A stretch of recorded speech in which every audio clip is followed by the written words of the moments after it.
dibawalah teks proklamasi itu ke ruangan yang ada di sana. Diketiklah di ruangan yang kecil itu. Apakah betul di titik ini Presiden punya membacakan teks proklamasi?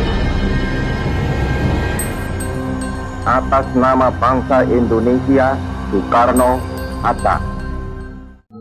Setelah teks proklamasi Indonesia yang sudah selesai dirancang dan disahkan serta ditandatangani oleh Presiden punya Soekarno di Rumah Laksamana Maeda tanggal 17 Agustus 1945 pagi harinya, subuh ya kira-kira, akhirnya Presiden punya ingin membacakan teks proklamasi itu di lapangan Ikada dengan tujuan Presiden Soekarno ingin banyak banget rakyat Indonesia yang datang berkumpul di lapangan itu untuk sama-sama mendengarkan teks proklamasi Indonesia yang artinya pada saat itu adalah hari bersejarah untuk bangsa Indonesia, bahwa bangsa Indonesia sudah lepas dari segala penjajahan bangsa asing pada saat itu. Karena memang lapangan Ikada pada saat itu adalah lapangan yang luas, itu adalah tempat yang pas, tempat yang cocok untuk mengumpulkan rakyat Indonesia agar bersuka cita semuanya di situ, agar bisa merasakan euforia kemerdekaan. Tapi Eik punya pertanyaan untuk semua. Apa singkatan dari lapangan Ikada? Tapi entah kenapa di lapangan Ikada tadi Eik lihat punya tentara dan polisi itu banyak sekali ya. Jadi Eik tidak bisa ambil gambar di sana. Tapi rencana pembacaan teks proklamasi di lapangan Ikada segera dibatalkan Soekarno atas pertimbangan keamanan karena pihak Angkatan Darat Jepang sudah mengetahui adanya rencana perkumpulan massa yang besar di lapangan Ikada. Dengan segera pihak Jepang mengerahkan pasukannya yang bersenjata lengkap ke lapangan Ikada.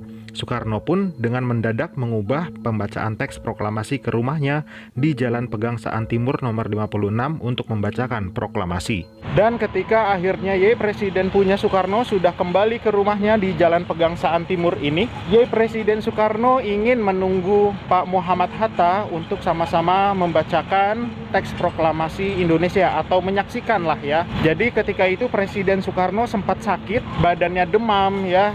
Presiden punya Soekarno tidak ingin membacakan teks proklamasi itu sendirian, harus bersama Bapak Muhammad Hatta. Jadi sekarang Eik akan mengajak kalian semua di mana sih tempat Presiden punya Soekarno membacakan teks proklamasi itu.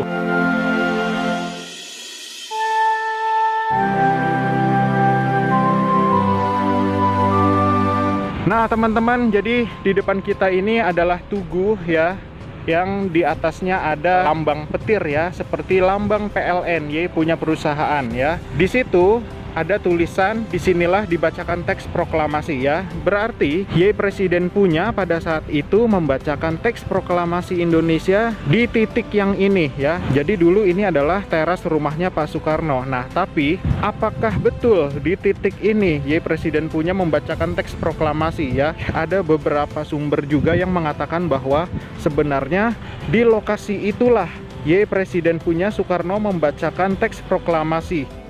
Saya ikut versi pihak pengelola bahwa di lokasi monumen inilah Soekarno membacakan teks proklamasi tanggal 17 Agustus 1945 pukul 10 pagi. Dalam keadaan sakit, Soekarno tidak gentar untuk membacakan proklamasi kemerdekaan Indonesia yang dihadiri cukup banyak rakyat Indonesia di sekitar rumah Soekarno ini. Tentu saja saat itu tentara Jepang juga ada di sana, tapi mereka tidak bisa berbuat banyak selain hanya berjaga-jaga saja. Melalui foto inilah kita bisa melihat bukti konkret bahwa rakyat Indonesia banyak yang hadir saat itu. Berkat hasil foto Franz dan Alex Mendur bersaudara ini, Anda semua bisa melihat bukti ketika proklamasi dibacakan hingga saat ini. Mendur bersaudara pun harus susah payah untuk memotret momen dibacakannya proklamasi, sebab saat Mendur bersaudara ini mau mendekat ke arah Soekarno, mereka harus berjibaku dengan tentara Jepang yang berjaga di sana. Singkat cerita, setelah dibacakannya proklamasi, dikibarkanlah bendera merah putih hasil jahitan Ibu Fatmawati. Artinya di rumah Soekarno inilah bendera sang saka merah putih itu dibuat oleh Ibu Fatmawati. Dan disinilah ketika itu Soekarno membacakan teks proklamasi ya. Di tugu ini juga Eik berharap punya bangsa atau negara Indonesia bisa lebih maju lagi, negaranya maju, rakyatnya sejahtera, di bawah pemimpin yang jujur. Mohon maaf, Eik sudah begitu lama menjajah negara Ye punya, dan Eik juga minta maaf atas segala kekurangan dalam episode kemerdekaan Ye punya bangsa ini. Tapi setelah ini Eik akan menjelajah lagi ke peninggalan-peninggalan yang pernah Eik tinggalkan di negara Ye punya. Asik. Sekali lagi Eik mengucapkan Dirgahayu Indonesia yang ke-79.